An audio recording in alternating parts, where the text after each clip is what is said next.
Jai Shriram. Welcome to masala papad. ನಾನು ಅಜಿತ್ ಬೋಪ್ನಹಳ್ಳಿ. ಮೋದಿ ಅಂದರೆ ಶನಿ ಇದ್ದಂಗೆ, ದೇಶಕ್ಕೆ ಹಿಡಿದಿರೋ ಶನಿ. ಮೋದಿ ಸಾಹೇಬ್ರೆ, ದೇವರಲ್ಲಿ ನಂಬಿಕೆ ಇಟ್ಕೊಂಡು ಜೂನ್ 4ನೇ ತಾರೀಕು ಕಾಯ್ತಾ ಇದ್ದೀವಿ. ದೇಶಕ್ಕೆ ಹಿಡಿದ ಶನಿ ಬಿಡುಗಡೆ ಆಗ್ಲಿನಪ್ಪ ನಮ್ಮಪ್ಪ ಅಂತ. ನೀನು ಈ ದೇಶಕ್ಕೆ ಹಿಡಿದ ಶನಿ ಕಣಯ್ಯ. ಇಂದಿರಾ ಗಾಂಧಿಗ ಕೂತಿದ್ದ ಸೀಟಲ್ಲಿ ಬಂದು ಕೂತ್ ಬಿಟ್ಟಿಲ್ಲಪ್ಪ ನೀನು. ಇಲೆಕ್ಷನ್ ಹತ್ರ ಬರ್ಬೇಕ್ರಿ. ಯಾರ್ಯಾರ ಮನಸ್ಸಲ್ಲಿ ಏನೇನಿದೆ ಅನ್ನೋದು ಅರ್ಥ ಆಗೋಕ್ಕೆ. ಆಚಾರವಿಲ್ಲದ ನಾಲಿಗೆ ನಿನ್ನ ನೀಚ ಬುದ್ಧಿಯ ಬಿಡು ನಾಲಿಗೆ, ವಿಚಾರವಿಲ್ಲದೆ ಪರರ ದೂಷಿಸುವುದಕ್ಕೆ ಚಾಚಿಕೊಂಡಂತಿರುವ ನಾಲಿಗೆ ಅಂತ ಪುರಂದರದಾಸರು ಹೇಳಿದರು. ಅದನ್ನು ರಮೇಶ್ ಕುಮಾರ್ ಅವರು ಈಗ ಸಾಬೀತು ಮಾಡ್ತಾ ಇದ್ದಾರೆ.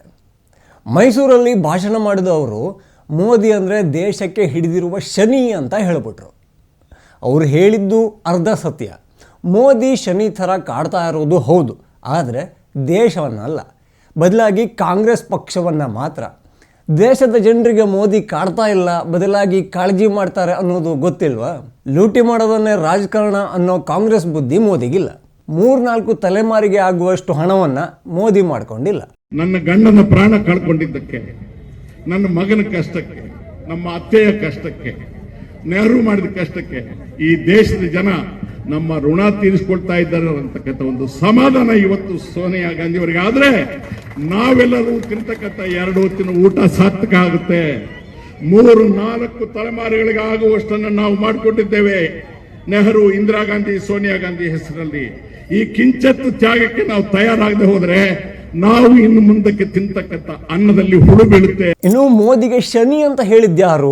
ಪವಿತ್ರವಾದ ಸದನದಲ್ಲಿ ಸ್ಪೀಕರ್ ಆಗಿದ್ದವರು. ಸ್ಪೀಕರ್ ಅಂದರೆ ಮುಖ್ಯಮಂತ್ರಿಗಿಂತಲೂ ಒಂದು ಕೈ ಮೇಲೆ. ಆ ಜವಾಬ್ದಾರಿಯನ್ನೆಲ್ಲ ನೋಡಿ ಬಂದ ಮೇಲೆ ಈ ರೀತಿ ಕೀಳು ಆಲೋಚನೆ ಮಾತು ಬರುತ್ತೆ ಅಂದರೆ ಸಂಸ್ಕಾರ ಎಂಥದ್ದು ಅನ್ನೋದನ್ನು ಅರ್ಥ ಮಾಡ್ಕೋಬೇಕು. ಇನ್ನೊಂದು ಕಡೆಯಲ್ಲಿ ಮೋದಿ ಕಾಂಗ್ರೆಸ್ ಪಕ್ಷಕ್ಕೆ ಅದೆಷ್ಟು ಕಾಡ್ತಾ ಇರಬೇಕು ಅಲ್ವಾ? ರಮೇಶ್ ಕುಮಾರ್ ಅನ್ನೋ ಬಿಗಿ ನಾಲಿಗೆ ಇಲ್ಲದ ನಾಯಕ ಇದೇ ಮೊದಲ ಬಾರಿ ಏನಲ್ಲ ಈ ರೀತಿ ತಲೆಬುಡ ಇಲ್ದಿರೋ ಹೇಳಿಕೆ ಕೊಡ್ತಾ ಇರೋದು. ಸದನದಲ್ಲಿ ಆಡಿದ ಮಾತು ಅದೆಷ್ಟು ಕೊಳಕಾಗಿತ್ತು ಅಂದರೆ ದೇಶಾದ್ಯಂತ ಮಹಿಳೆಯರು ಖಂಡಿಸಿದರು, ಪ್ರತಿಭಟನೆ ಮಾಡಿದ್ರು. ರೇಪ್ ತಡೆಯೋಕ್ಕೆ ಆಗಲಿಲ್ಲ ಅಂದರೆ ಎಂಜಾಯ್ ಮಾಡಬೇಕು ಅನ್ನೋ ಮಾತನ್ನು ಕೇಳಿಸ್ಕೊಂಡು ಹೇಗೆ ತಾನೇ ಸುಮ್ಮನೆ ಕೂರೋದು ಅಲ್ವಾ? ಆ ಅಸಹ್ಯದ ಮಾತು ಕಂಡು ಬರೀ BJP ಮಾತ್ರ ಅಲ್ಲ, ಕಾಂಗ್ರೆಸ್ ಕೂಡ ಕಿಡಿಕಾರಿತ್ತು. ಪ್ರಿಯಾಂಕಾ ವಾದ್ರಾ ಟ್ವೀಟ್ ಕೂಡ ಮಾಡಿದರು. ಆದರೆ ಜಗಮೊಂಡ ರಮೇಶ್ ಕುಮಾರ್ ತಮ್ಮ ಹೇಳಿಕೆಯನ್ನು ಮಾತ್ರ ಬಿಟ್ಕೊಡ್ಲೇ ಇಲ್ಲ, ಸಮರ್ಥಿಸಿಕೊಳ್ಳೋಕೆ ಹೋದರು. There is a saying, when rape is acceptable, lie down and enjoy it. That's exactly the position into which. ಇಂಗ್ಲೀಷಿಂದು ಒಂದು ಲೈನ್ ಹೇಳಿರೋದಷ್ಟೇ. ಅದರಲ್ಲಿ ಏನಿದೆ? ನಾನು ಯಾರಿಗೂ ಮಹಿಳೆಯರಿಗೆ ಬೇಜಾರು ಮಾಡಬೇಕು, ನೋವು ಮಾಡಬೇಕು ಅನ್ನೋ ಉದ್ದೇಶ ಇರಲಿಲ್ಲ ಅಂತ ಹೇಳ್ಬಿಟ್ರು. ರಮೇಶ್ ಕುಮಾರ್ ಅವರಿಗೆ ಬೇಕಾದವರಿಗೆ ಅಂಥದ್ದೊಂದು ಸನ್ನಿವೇಶ ಬಂದಿದ್ದರೆ ಇದೇ ರೀತಿ ಮಾತು ಬರ್ತಾ ಇತ್ತಾ ಅನ್ನೋ ಪ್ರಶ್ನೆ ಮೂಡುತ್ತೆ. Rape is acceptable, lie down and enjoy it. That's exactly the position into which you are.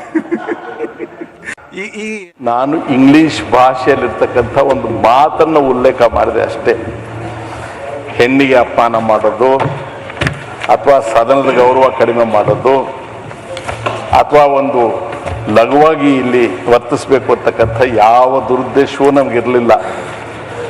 ಇದು ಏನಾಗುತ್ತೆ, ಯಾವ ಸನ್ನಿವೇಶದಲ್ಲಿ ಏನು ಹೇಳ್ತೀವಿ, ಯಾಕೆ ಹೇಳಿರ್ತೀವಿ ಅನ್ನೋದು ಹೊರಟೋಗುತ್ತೆ. ಈಗೆಲ್ಲ ಮಧ್ಯದಲ್ಲಿ ಕೆಲವು ಮಾತುಗಳನ್ನು ತಗೊಳ್ತಾರೆ. ಅದು ಏನೇ ಇರಲಿ, ನಾನು ಡಿಫೆನ್ಸಿಗೆ ಹೋಗೋದಿಲ್ಲ. ಯಾವಾಗಲೂ ರೇಪ್ ಬಗ್ಗೆನೇ ರಮೇಶ್ ಕುಮಾರ್ ಯಾಕೆ ಆಲೋಚನೆ ಮಾಡ್ತಾ ಕೂತಿರ್ತಾರೆ ಅನ್ನೋದು ದೇವರಾಣೆ ಗೊತ್ತಿಲ್ಲ.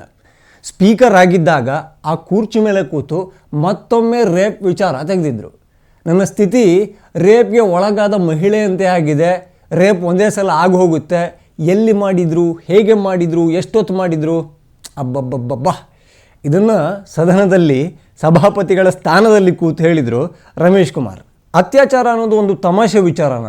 ಗಂಭೀರ ವಿಚಾರನೇ ಅಲ್ವಾ? ದೆಹಲಿಯ ನಿರ್ಭಯ ಅತ್ಯಾಚಾರ ಇಡೀ ದೇಶವನ್ನು ಬೆಚ್ಚಿ ಬೀಳಿಸ್ಲಿಲ್ವಾ? ಪುಟ್ಟ ಕಂದಮ್ಮಗಳ ಮೇಲೆ ರಾಕ್ಷಸರ ರೀತಿ ಮುಗಿ ಬೀಳ್ತಾರಲ್ವ? ಸಾಧ್ಯ ಆದರೆ ಅತ್ಯಾಚಾರಕ್ಕೆ ಕಠಿಣ ಕಾನೂನು ಬರಲಿ ಅಂತ ಮೋದಿಗೆ ಹೋಗಿ ಒತ್ತಾಯಿಸಿ. ಶನಿ ಅಂತ ಕರೆದೆ, ಇನ್ನೊಂದೇನೋ ಅಂದೆ ಅಂದ್ಕೊಂಡಿದ್ರೆ ಜನ ನಿಮ್ಮನ್ನು ಮನೆ ಕಳಿಸಿದ್ದು ಯಾಕೆ ಅಂದ್ಕೊಂಡ್ರಿ? ಬಾಯಿದೆ ಅಂತ ಬೇಕಾಬಿಟ್ಟಿ ಮಾತಾಡೋದು ನಾಯಕತ್ವದ ಗುಣ ಅಂದ್ಕೊಂಡಿದ್ರೆ ನಿಮ್ಮ ಆಲೋಚನೆಯಲ್ಲಿ ಸ್ವಲ್ಪ ತಪ್ಪಿದೆ. ಇನ್ನೊಂದು ಡೈಲಾಗ್ ಸೇರಿಸಿದ್ರಲ್ಲ, ಮೋದಿ ಸಾಹೇಬ್ರೆ ದೇವರಲ್ಲಿ ನಂಬಿಕೆ ಇಟ್ಕೊಂಡು ಜೂನ್ 4ನೇ ತಾರೀಕು ಕಾಯ್ತಾ ಇದ್ದೀವಿ, ದೇಶಕ್ಕೆ ಹಿಡಿದ ಶನಿ ಬಿಡುಗಡೆ ಆಗ್ಲಿನಪ್ಪ ನಮ್ಮಪ್ಪ ಅಂತ. ನೀನ್ ಈ ದೇಶಕ್ಕೆ ಹಿಡಿದ ಶನಿ ಕಣಯ್ಯ. ಇಂದಿರಾ ಗಾಂಧಿಗ ಕೂತಿದ್ದ ಸೀಟಲ್ಲಿ ಬಂದು ಕೂತ್ ಬಿಟ್ಟಿಲ್ಲಪ್ಪ ನೀನು. ಇಂದಿರಾ ಗಾಂಧಿ ಕೂತ ಜಾಗದಲ್ಲಿ ಕೂತಿಯಲ್ಲಪ್ಪ ಅಂತ. ಯಾಕೆ PM ಚೇರು ಒಂದು ಕುಟುಂಬಕ್ಕೆ ಸೀಮಿತ ಅಂತ ಕಾನೂನು ಇದೆಯಾ? ಮೋದಿ ಪ್ರಧಾನಿ ಆಗಬಾರ್ದಾ? ಗಾಂಧಿ ಕುಟುಂಬವೇ ದೇಶವನ್ನು ಆಳಬೇಕು ಅನ್ನೋದೇನಾದರೂ ಸಂವಿಧಾನದಲ್ಲಿ ಬರೆದಿದೆಯಾ? 3-4 ತಲೆಮಾರಿಗೆ ಆಗುವಷ್ಟು ಇಂದಿರಾ ಗಾಂಧಿ ಸೋನಿಯಾ ಗಾಂಧಿ ಹೆಸರಲ್ಲಿ ಮಾಡಿಕೊಂಡಿರೋದಕ್ಕೆ ಈ ಜೀತದ ಮನಸ್ಥಿತಿನ ಯಾಕಿಂಗೆ? ಇದು ಪ್ರಜಾಪ್ರಭುತ್ವ ಬಾಸ್.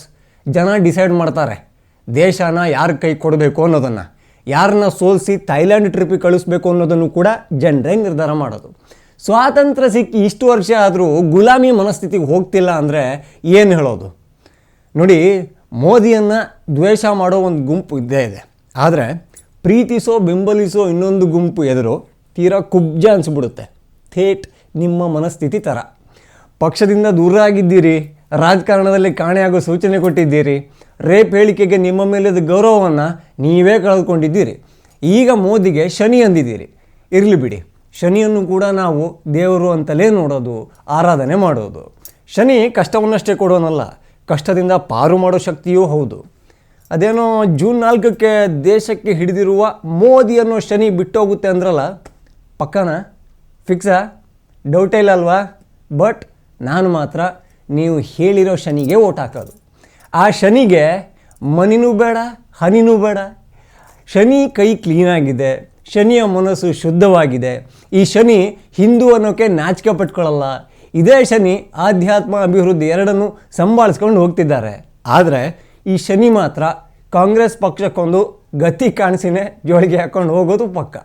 ಯಾಕೋ ನಿಮ್ಮ ದೆಸೆ ಸರಿಯಾಗಿಲ್ಲ ಅನ್ನಿಸ್ತಾ ಇದೆ. ಶನಿಯ ಅನುಗ್ರಹಕ್ಕೆ ಒಂದು ಮಂತ್ರ ಹೇಳ್ಕೊಡ್ತೀನಿ, ಒಳ್ಳೆಯದಾಗಬಹುದು.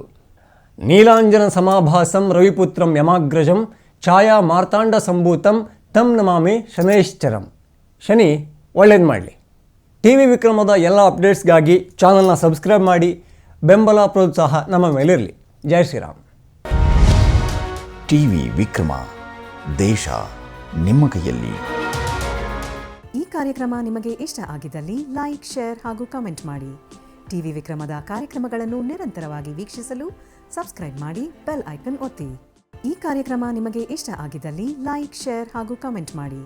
TV ವಿಕ್ರಮದ ಕಾರ್ಯಕ್ರಮಗಳನ್ನು ನಿರಂತರವಾಗಿ ವೀಕ್ಷಿಸಲು ಸಬ್ಸ್ಕ್ರೈಬ್ ಮಾಡಿ, ಬೆಲ್ ಐಕನ್ ಒತ್ತಿ.